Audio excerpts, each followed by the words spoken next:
Faz 80 anos.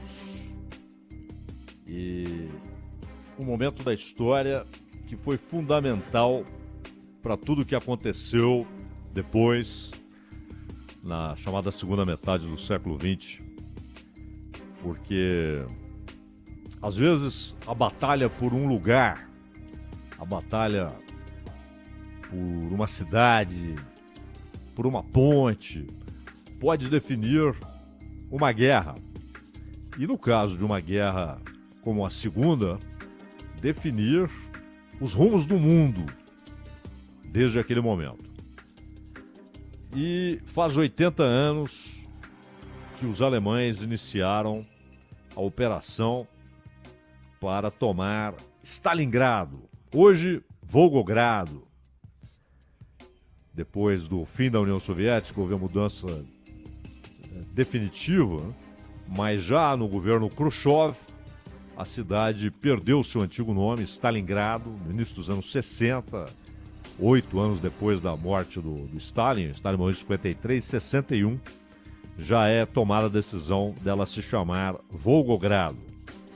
E ganhou esse nome anterior, Stalingrado, porque ali Stalin, ainda sem ser o czar da União Soviética, o czar bolchevique, o Stalin ali ainda como secretário-geral, mas também à frente de algumas forças militares, venceu uma batalha importante contra o Exército Branco, que tentava derrubar os bolcheviques, aquela guerra civil que se estendeu até 1921. E em 21, ali, na região caucasiana da União Soviética, o Stalin obteve aquela vitória militar que depois acabou levando à decisão de que a cidade levaria o seu nome. Ele que nem era dali, o Stalin, embora a sua região tenha a ver com o Volgo, né?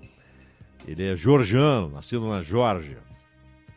Pois bem, naquele momento havia uma virada nos rumos da guerra, porque isso foi em 42, há 80 anos, e 3 anos antes, em 1939, Stalin e Hitler assinaram o acordo Ribbentrop-Molotov, Ribbentrop chanceler alemão, Molotov chanceler soviético, um acordo de paz que deixou muita gente sem compreender o que estava acontecendo.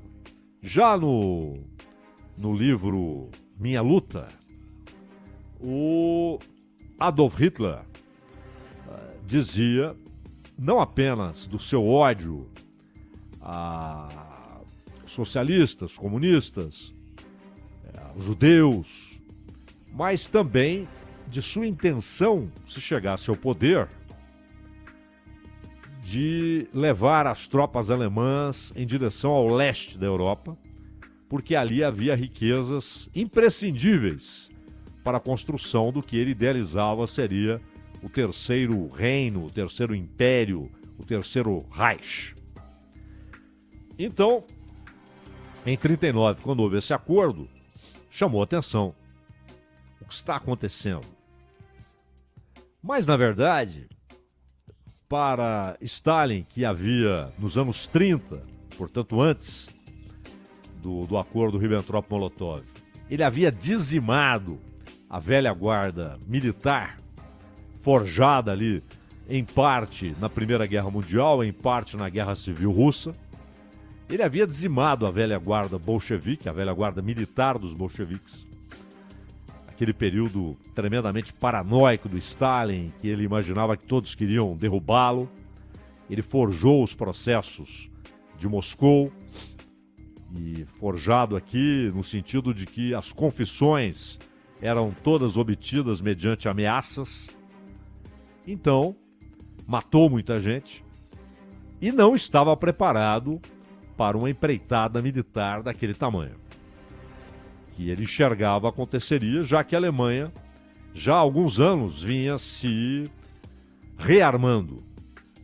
A Alemanha foi jogada com o Tratado de Versalhes, foi jogada não apenas na humilhação, mas também na pobreza, hiperinflação, perda de capacidade de investimento, houve um empobrecimento terrível, que foi utilizado, claro, por Hitler e por seus seguidores para ganharem a confiança dos alemães que elegeram Adolf Hitler em 1933.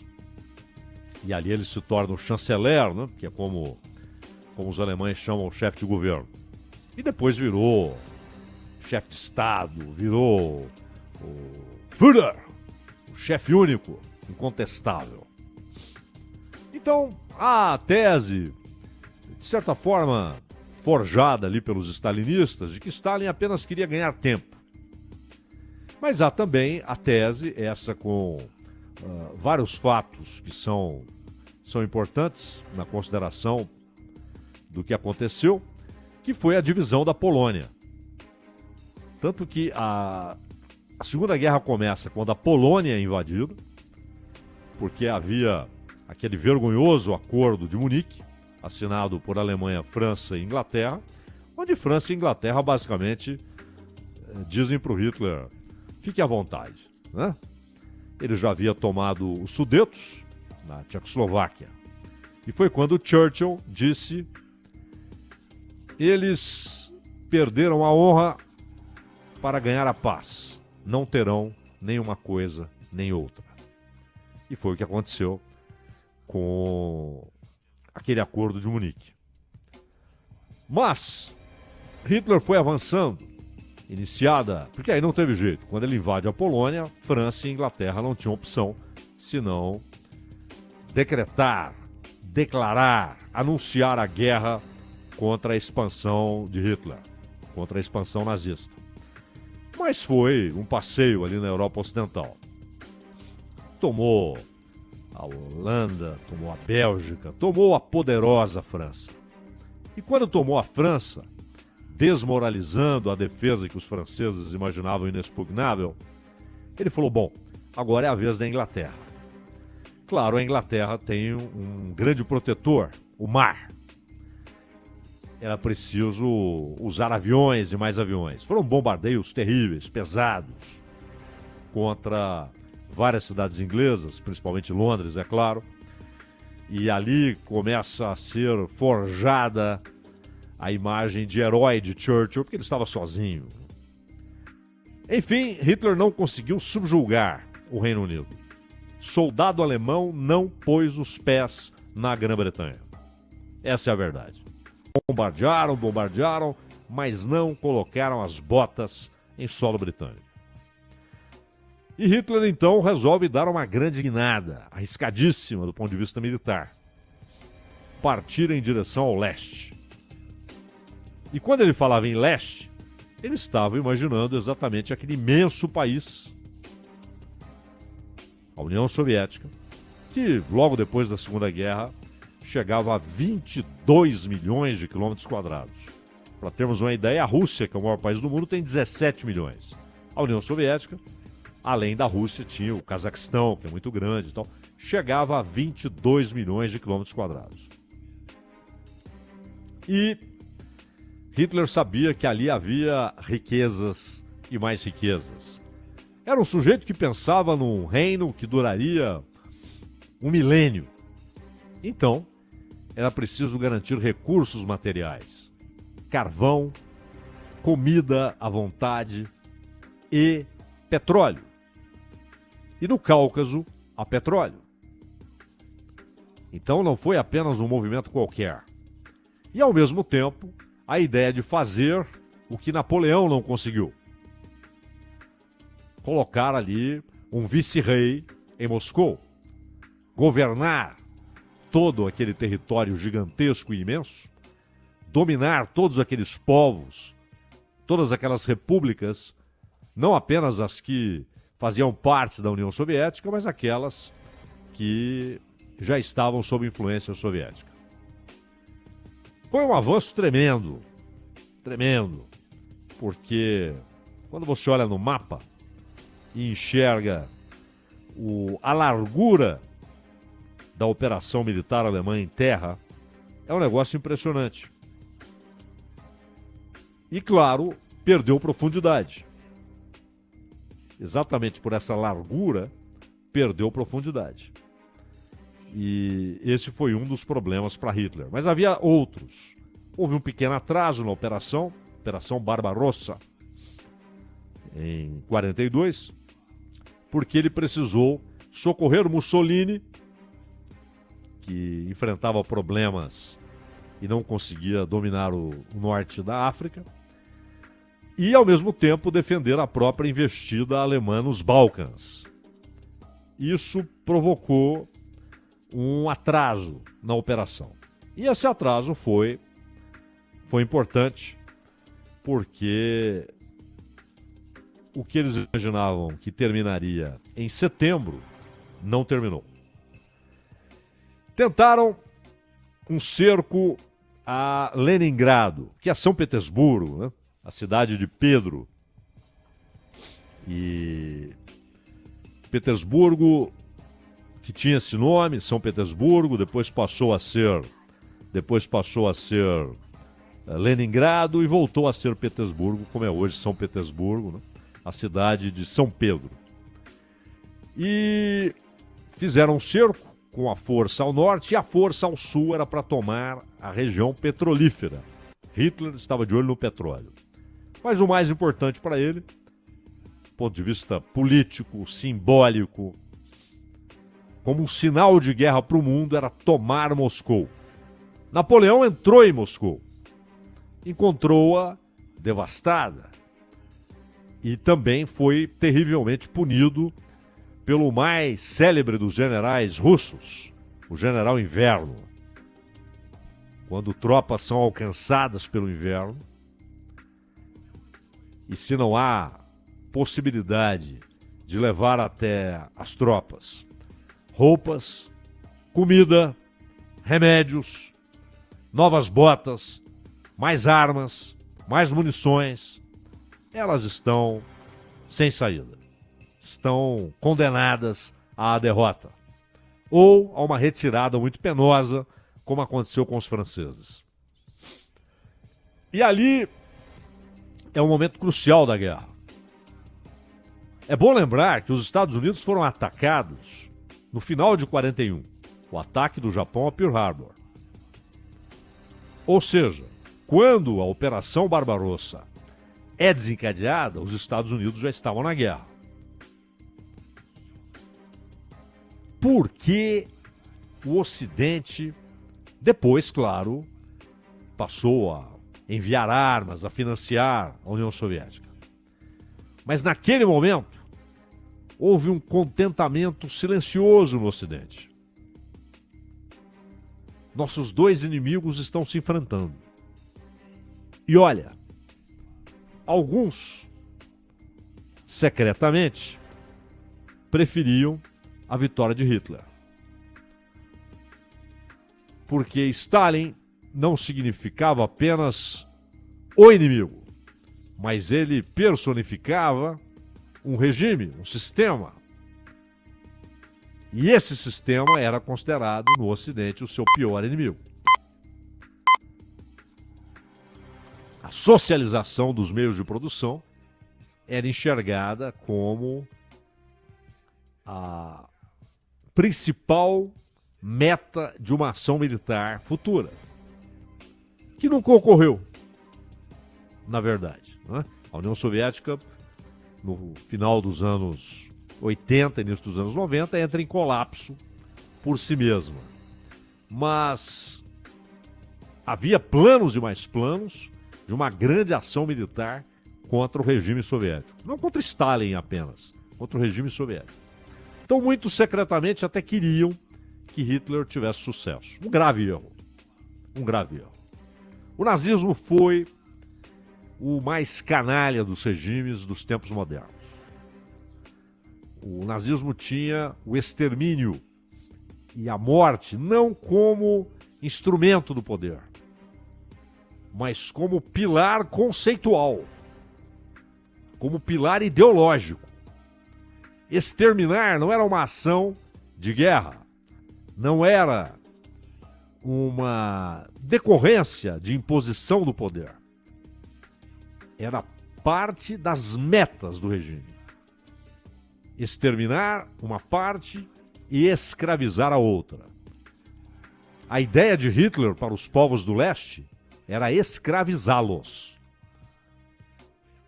Era estabelecer ali uma vasta colônia onde todos trabalhariam para o Reich, sob as armas do Reich.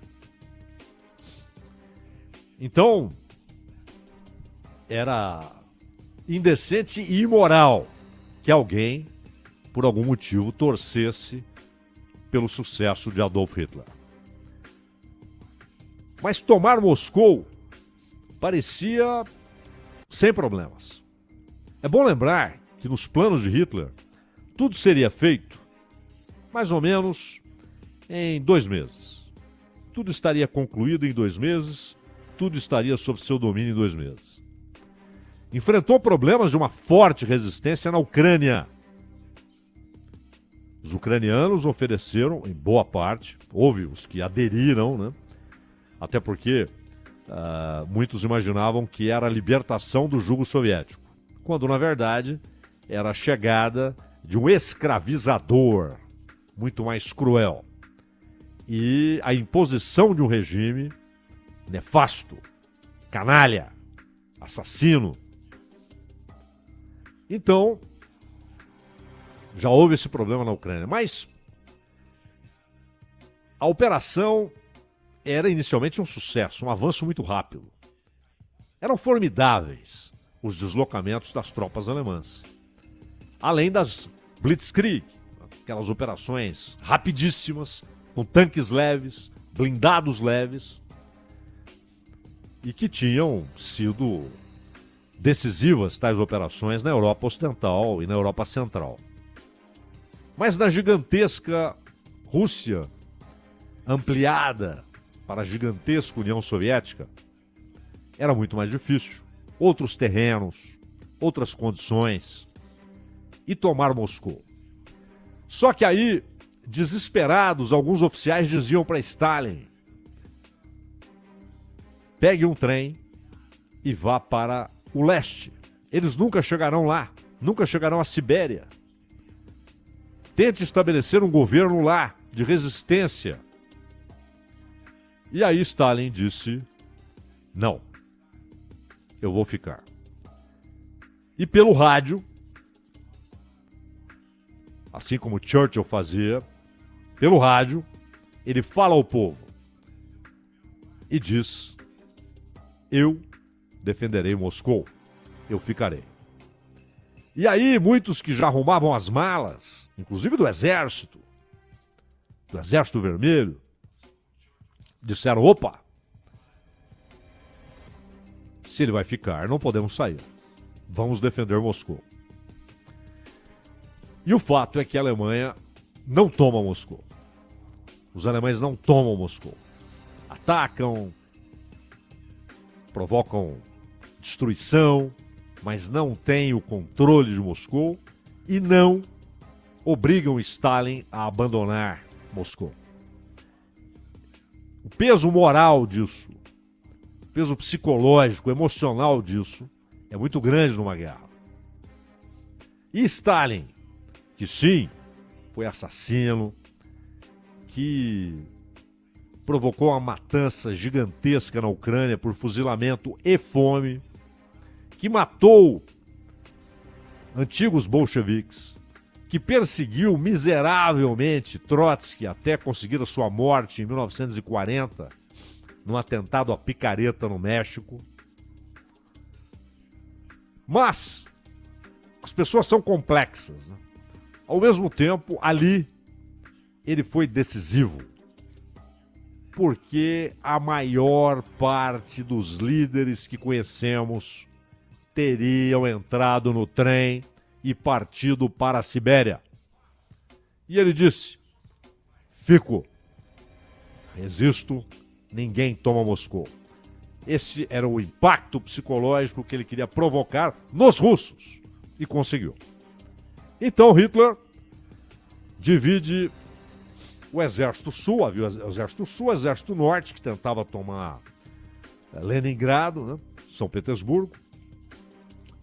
E aí ele divide o Exército Sul em duas colunas. Uma com a obrigação, a meta de tomar a região petrolífera do Cáucaso para fornecer óleo diesel para os veículos alemães, para as máquinas alemãs, e também para impedir que o Exército Vermelho tivesse acesso a combustível e que a indústria russa pudesse ser abastecida com combustível. Mas, a outra parte, Hitler disse: tomem a cidade do chefe, porque era assim que os cidadãos de Stalingrado se referiam à própria cidade. A cidade do chefe, a cidade que tem o nome do chefe, Stalingrado, a cidade de Stalin. Para Hitler virou, ao não conseguir tomar Moscou, virou uma questão de honra. E ele sabia que seria um golpe psicológico nos russos tomar Stalingrado, a cidade com o nome de Stalin.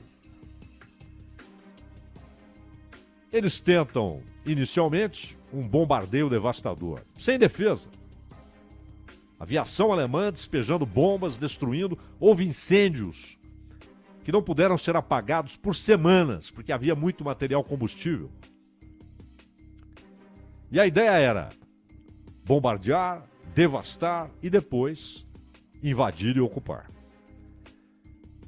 Só que a devastação foi tal que havia dificuldade para avanço dos blindados alemães. Então era hora da infantaria e principalmente dos ataques à distância, né? Com artilharia. O uso da artilharia passou a ser fundamental. Dois grandes generais russos tratam de dar a resposta. Um deles era perito em choque direto. Perito em ações diretas de combate. A curta distância. Enfrentamento, homem a homem. E o outro, um gênio de guerra, que foi decisivo para fazer uma pinça, um cerco aos alemães. Resultado é que aquilo não acabava. Mas o mais impressionante é que cada casa, cada prédio, cada armazém, cada galpão era teatro de batalha. Ali havia um russo armado, uma russa armada, civis, não apenas militares, civis, defendendo telhado a telhado, esquina a esquina, casa a casa, galpão a galpão. Os alemães não conseguiam avançar 1 metro sem ter de enfrentar alguém. E aí vem algo inesperado para os alemães, uma superioridade aérea da Rússia, que começa, ela então, a despejar bombas sobre os alemães. O fato é que Stalingrado resistiu. Resistiu de maneira heróica, porque parecia impossível deter os alemães. Mas a resistência, casa a casa, com fuzil na mão, telhado a telhado, é depois agraciada com a chegada do general Inverno. E os alemães começam a ficar ilhados, armas congeladas, combustível nos blindados congelado. Começa a faltar comida, começa a faltar remédio, os pés inchados, as botas arrebentadas, as roupas inadequadas para aquele clima. Hitler demora demais a responder aos pedidos de mandar ajuda. Quando ele tenta, já não é possível, porque os céus já eram soviéticos. E aí, para que o seu marechal não se entregasse, ele era um general, ele o promove a marechal, parece um prêmio, não era. Era uma maneira, porque não há na história do exército alemão rendição de Marechal. Ele promoveu o cara Marechal como quem diz, agora você não pode se render. Mas não teve jeito, ele se rendeu. Já em 43, houve uma segunda rendição, porque as tropas alemãs estavam isoladas, uma segunda rendição, mas também em fevereiro. E aquele é o momento em que o jogo muda. Os alemães recuando, os soviéticos avançando, e eles só vão parar em Berlim, em 1945. Aquela vitória, ou aquele conjunto de vitórias, deu a Stalin muita força nas conferências com Churchill e Roosevelt, inclusive inteira, para estabelecer os próximos passos da guerra, inclusive a ideia de Churchill do desembarque na Normandia, o famoso dia D. Aquele é o início da virada. A guerra estava sendo vencida pelo eixo. Hitler parecia já muito próximo de ser o dono da Europa. E se ele se torna o dono da Europa, talvez buscando um acordo depois de paz com os Estados Unidos, ele tinha planos, inclusive, para a América do Sul. E se ele vence a guerra, e principalmente se entre os derrotados também estivessem os Estados Unidos e a União Soviética, o mundo pós-Segunda Guerra seria algo que provavelmente o mundo viverá. Eu digo provavelmente o tempo, que viverá, viverá. Né? Isso é indiscutível. Viverá. Está determinado. De uma grande tribulação global. Mas seria um ensaio que teria atingido inclusive aqui a América do Sul e muitos governantes sul-americanos que nutriam simpatias pelo nazismo iriam aderir. Seria a distopia imposta à América do Sul sob um comando global, insisto, do mais canalha dos regimes modernos. Olha o que representou Stalingrado. Uma vitória que não foi uma batalha vencida. Ela foi uma vitória moral, uma vitória psicológica, uma vitória tão imensa que ela começa a mudar os rumos da guerra inteira, inclusive do que acontecia muito longe dali, no Pacífico. E para finalizarmos, só queria mencionar aqui que mesmo naqueles dias já havia noção do que ocorria. Mesmo naqueles dias. Tanto que Carlos Drummond de Andrade escreveu naquele ano, 43, Carta a Stalingrado. É um poema muito longo, não temos tempo para desfrutarmos dele inteiramente, mas apenas um trecho aqui que mostra o que representava. Quando ele diz: Stalingrado, miserável monte de escombros, entretanto resplandecente. As belas cidades do mundo contemplam-te em pasmo e silêncio. E ele diz aqui: não há mais livros para ler, nem teatros funcionando, nem trabalho nas fábricas. Todos morreram, estropiaram-se, os últimos defendem pedaços negros de parede, mas a vida em ti é prodigiosa e pulula como insetos ao sol, ó minha louca Stalingrado. A tamanha distância procuro, indago, cheiro destroços sangrentos, apalpo as formas desmanteladas do teu corpo, caminho solitariamente em tuas ruas, onde há mãos soltas e relógios partidos, sinto-te como uma criatura humana. E que és tu, Stalingrado, se não isto?